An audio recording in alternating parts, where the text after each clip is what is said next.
The Chilembwe Uprising was a rebellion that took place in 1915, led by American-educated Malawian Baptist minister John Chilembwe. A short-lived revolt from January 23rd to January 26th, Chilembwe and other leaders of the uprising came from an emerging black middle-class background in Nyasaland, what Malawi was called when it was colonized by Britain. The uprising broke out when rebels ordered by Chilembwe attacked the headquarters of the A.L. Bruce Estates at Magomero and killed 3 white settlers. On January 26th, the Nyasaland Volunteer Force and the King's African Rifles captured Mbombwe, where Chilembwe and other rebels were based, which caused them to flee towards Portuguese Mozambique. However, many were captured as 40 rebels were executed, 300 were imprisoned, and Chilembwe was shot dead by a police patrol near the border on February 3rd. Welcome to Black British Hub, where I explore histories of the racialized peoples of Britain and the British Empire. Please don't forget to like and subscribe and keep notified. John Chilembwe was a Malawian Baptist pastor born on June 1871. There is limited information surrounding his birth. According to the American pamphlet In Our Stead by L.G. Jordan, Chilembwe was born in Sangano, Chirazulu, Nyasaland on June 1871. Chilembwe's early mentor, Joseph Booth, claimed that his father was from the Yao ethnic group and his mother was a Manganja slave captured during war. He had some early schooling in the town of Chilomoni in Blantyre. In 1892, he met Joseph Booth, a radical Baptist missionary from Derby, England. He was extremely critical of established institutions, both religious and political. He was particularly critical of the Church of Scotland Blantyre missionaries, comparing their affluent lifestyle unfavorably with that of African peasants. In turn, the colonial administration and the Blantyre missionaries considered Booth as dangerous because of this and his anti-colonial views. In 1896, Booth established the African Christian Union in Natal, which is now the KwaZulu-Natal province of South Africa. In 1897, in the United States, he published a piece called Africa for the Africans, where he was critical of the partition of Africa by European states and their plans to drain the wealth of Africa to exploit African labor, advocating for the African Christian Union. Even though Booth was English, this seemed to have been an early attempt of Pan-Africanism. John Chilembwe also accompanied him and studied theology 2 years at the Virginia Theological Seminary, a college that was affiliated with the National Negro Baptist Convention. His education was largely funded by the African American Baptists, since he befriended one of them, Dr. Lewis Jordan.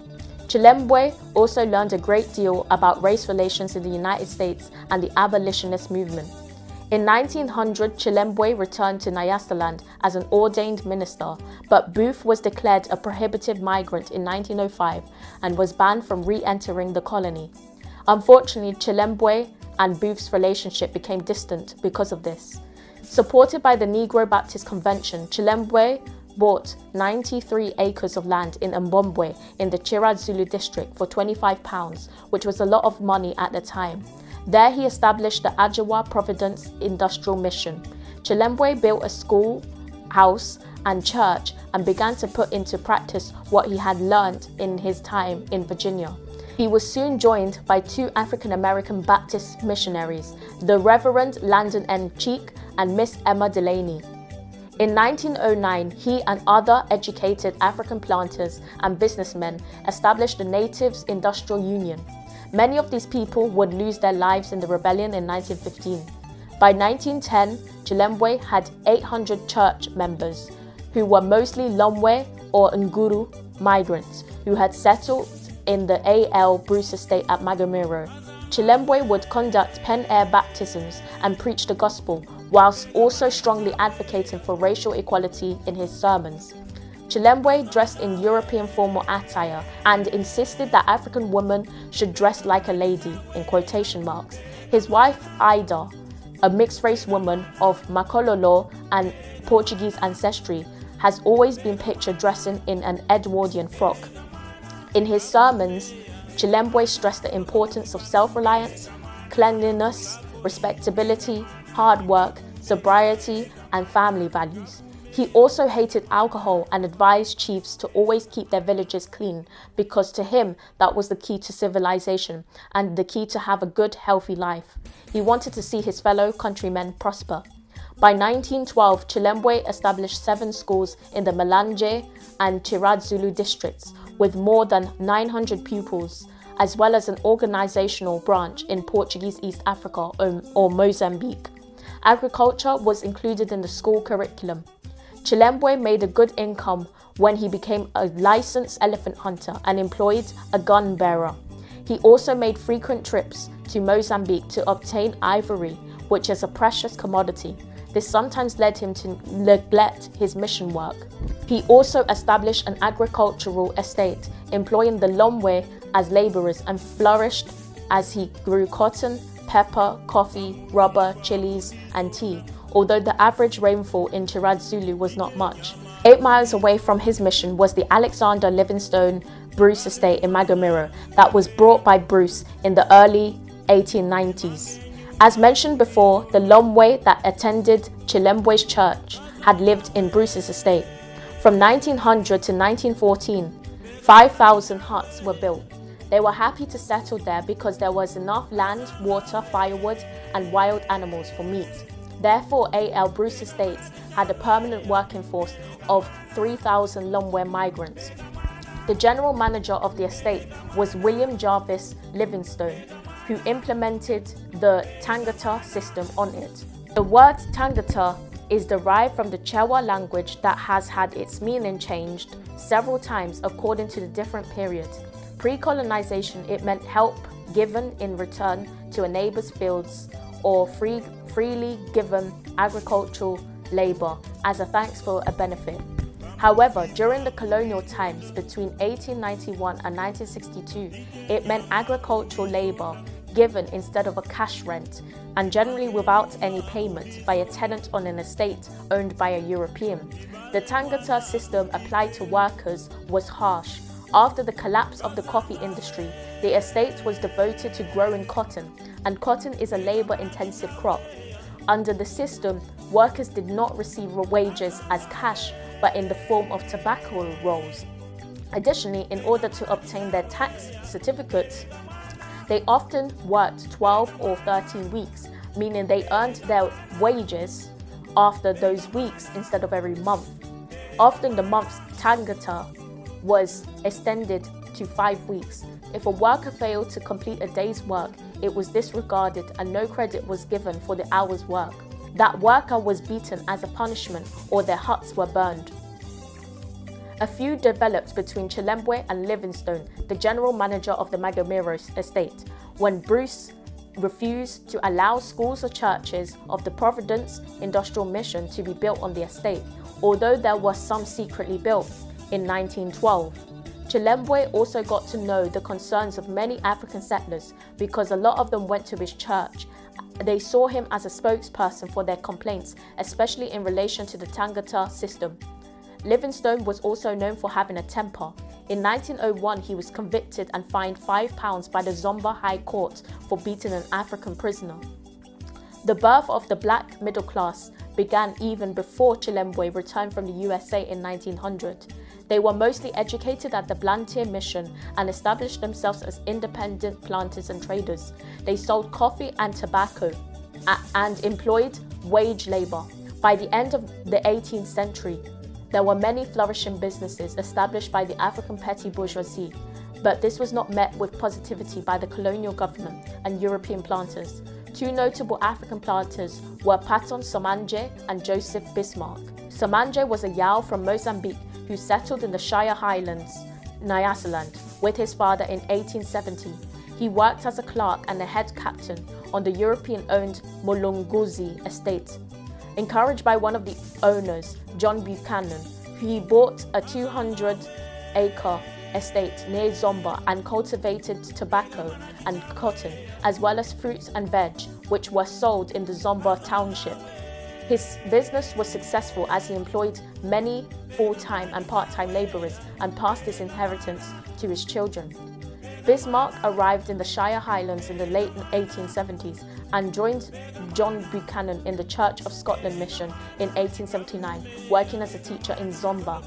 In 1884, after being encouraged by his friends David Clement Scott and Alexander Heatherwick, two Church of Scotland missionaries, he became a teacher at the newly established Domasi mission, north of Zomba, and often acted as a political diplomat between Yao chiefs and the colonial administration.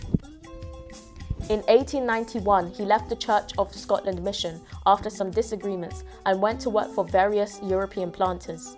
In 1895, he established Namwili Estate, which was 50 acres wide and 4 miles away from the Blantyre mission. In 1899, he expanded the land by buying 100 acres. Many other Africans established themselves as planters in the early 20th century. Many of Chilembwe's close companions who were involved in the uprising were African planters and petty capitalists. Historian Brigdal Pachai stated, most of the ringleaders in the rising owned private property, did cash crop farming, or had small stores. It is important to talk about three of the ringleaders, John Gray Kufa, Gordon Mataka, and Duncan Njilima. Being from Sena tribal background, Kufa, an evangelist, bought 140 acres of land at Nsoni in 1900. He built his own brick house and employed 20 people as laborers. He cultivated 27 acres of cotton, 50 acres of tobacco, and 12 acres of maize as a cash crop. Prior to that, he was a medical assistant at the Mission Hospital and was a teacher in Portuguese East Africa. During his business, he also worked as a medical assistant in the nearby Magomero estate. Gordon Mataka was a Yao, and just like Chilembwe, he was also guided by Joseph Booth. Through him, he met Chilembwe and was involved in the African Christian Union. He was trained by Booth as an evangelist, but became disillusioned with him, establishing himself as an independent Baptist minister. Mataka and his younger brother Hugh acquired 250 acres of land at Nsoni, employing 50 laborers. As they combined religion and commerce, they produced 3 tons of maize and over 4 tons of tobacco. The Mataka brothers also owned several stores and a large herd of cattle. Duncan Njilima was an older half-brother of Gordon and Hugh Mataka. He owned 125 acres of land, as well as a trading store and several livestock. African-American missionary Reverend Landon Creek was so impressed by Njilima's character as a progressive that he took Njilima's sons Matthew and Frederick to the United States in 1907 for their further education. Njilima had also been to Rhodesia and South Africa. It was Chilembwe and other 3 businessmen that established African Industrial Society in 1911. However, just because they were privileged, it does not mean they were not restricted in comparison with white planters. The colonial government was biased towards the latter. It was much harder for the African planters to obtain freehold land and credit. For example, the discriminatory policies of the colonial administration, such as being prevented from signing the tax certificates of the workers, made it harder for the African planters to attract workers. They were also frustrated about the verbal and physical abuse that Africans had to endure in the hands of Europeans. Any African in the Shire Highlands was obliged to take off his hat for any European, whether government official or not, and any African who didn't do that would have been whipped.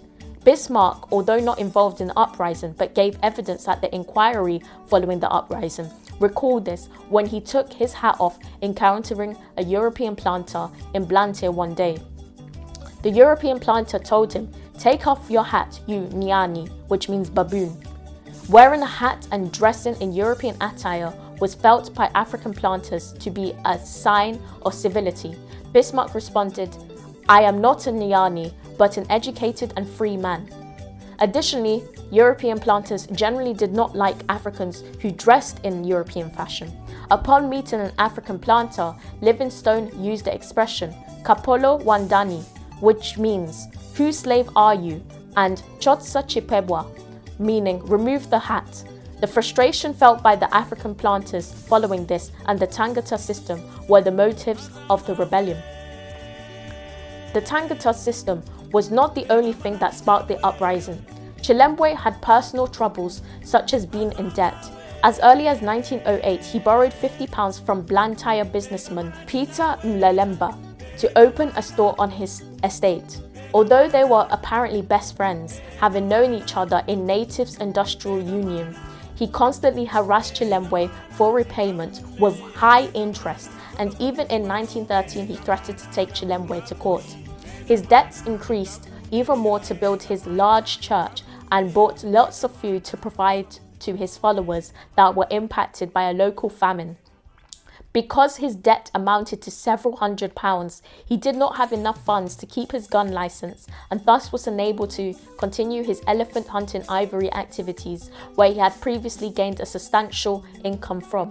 He constantly wrote letters to the Negro Baptist Convention appealing for funds. The last known letter was written in October 1914, where he described himself as penniless.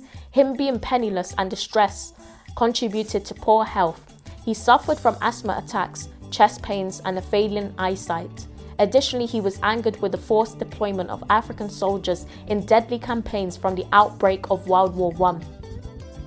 In November 1914, Chilembwe wrote a letter to the Nyasaland Times titled "The Voice of the African Natives in the Present War," where he was vocal about his opposition to Africans being involved in a European war, despite them being loyal to the government. Additionally, he said that the government has only ever supported the interests of Europeans, that Africans had suffered nothing but humiliation, and now Africans were being asked to share hardships and shed our blood in equality. He concluded the letter by saying, "Let the rich men, bankers, titled men, storekeepers, farmers and landlords go to war and get shot. Instead, the poor Africans who have nothing to own in this present world, who in death leave only a long line of widows and orphans in utter want and dire distress, are invited to die in a cause which is not theirs." He signed the letter on behalf of his countrymen. Unsurprisingly, the letter in the newspaper was censored, and the governor, George Smith, made plans to arrest him and deport him to the Seychelles. Chilembwe became aware of this, and this became another motive of the uprising. Finding people to make plans for the uprising was difficult. Many fellow native businessmen refused to collaborate with Chilembwe on this. Towards the end of 1914, he began planning to gather a close circle which would all be the ringleaders of the revolt. They included John Gray Kufa, Gordon and Hugh Mataka, Duncan and Gilima, as well as two Christian evangelists, David Kaduya and Simon Kadawere, as well as others. At their final meeting at Mbombwe Church, they said they would follow the example of American abolitionist John Brown. On the night of Saturday, January 23, 1915, they set out on their mission. Under Chilembwe's command, groups of armed men split up and went to attack Europeans in 4 different locations in the Shire Highlands: the A.L. Bruce Estate, the Mbombwe Estate, the African Lakes Company, and the Catholic Mission at Nguludi. They were mainly armed with spears. The group that went to the A.L. Bruce Estate entered the house of William Livingstone at dinner time and immediately speared him and severed his head. Duncan McCormick, another planter that came to his aid, was also speared, but no women or children were harmed at the scene, and that was under Chilembwe's orders. Livingstone's head travelled back to Mbombwe Church. The group that went to the Mbombwe estate badly injured the section manager, John Robertson, who managed to make a narrow escape along with his wife. However, Robert Ferguson, his stock manager, was killed. His body was left in the house and the rebels burnt the house down. Ferguson had previously been one of the planters who planned to destroy Chilembwe's church. The other group that attacked the African Lakes Company aimed to seize firearms and ammunition. However, they only seized a few of them, and John Gray Kufa had apparently failed to join the uprising with an armed contingent. Therefore, 4 of the rebels were taken prisoner and were executed the next day via firing squad after a summary trial. The next day, on Sunday morning, the incident made it to the news and there were plans to suppress the rebellion. There was also a church service at Mbombwe Church where Livingstone's head was on display. During that Sunday, Chilembwe wrote to the German colonial authorities in East Africa, desperately pleading for support for the rebellion since Britain was at war with Germany at the time. The attack on the Catholic mission in Nguludi was the final task committed on Tuesday, January 26th. An armed group of 50 men stabbed the priest multiple times, although he survived the attack. Then they set fire to the mission. The reason for this was because the Catholic Church strongly supported the colonial government and were against independent African churches, as well as the failed mission in African Lakes Company. The rebellion failed to gain any widespread support. Filippo Chinyama and Simon Kadewere, the two radical African Baptist preachers, were to give support for Chilembwe by organizing a local insurrection. However, it was suppressed and both were executed, Chinyama by firing squad and Kadewere by hanging. The suppression of the uprising was also assisted by Yao chiefs. Most were Muslim and complained Chilembwe's Christian followers of being disrespectful to them. The Yao chiefs made an alliance with the European planters and the colonial estate. They even built mosques in their village. There was even a mosque at A.L. Bruce Estate. The King's African Rifles and the Nyasaland Volunteer Reserve also hunted for the whereabouts of rebels throughout the Chiradzulu, Mulanje and Zomba districts, and there was a reward of £20 if any of the ringleaders were brought to them. On the same day of the Catholic mission, January 26th, Chilembwe's church was demolished by the Volunteer Reserve with lots of dynamite. At Insoni, they looted and burned the houses of Gray Kufa, Duncan Njilima and the Mataka brothers. A few days later, the forces captured all the rebels. David Kaduya was shot in front of workers of the nearby Chikomwe estate.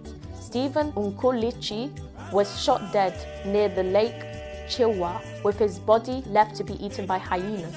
Kufa, Njilima and Wilson Zimba, who led the mission to the Magomero estate, were all publicly hanged in Blantyre in mid-February. In the meantime, Chilembwe had planned to escape to Mozambique and headed for Machemba Hill, a mountainous area, with his nephew Maurice Chilembwe.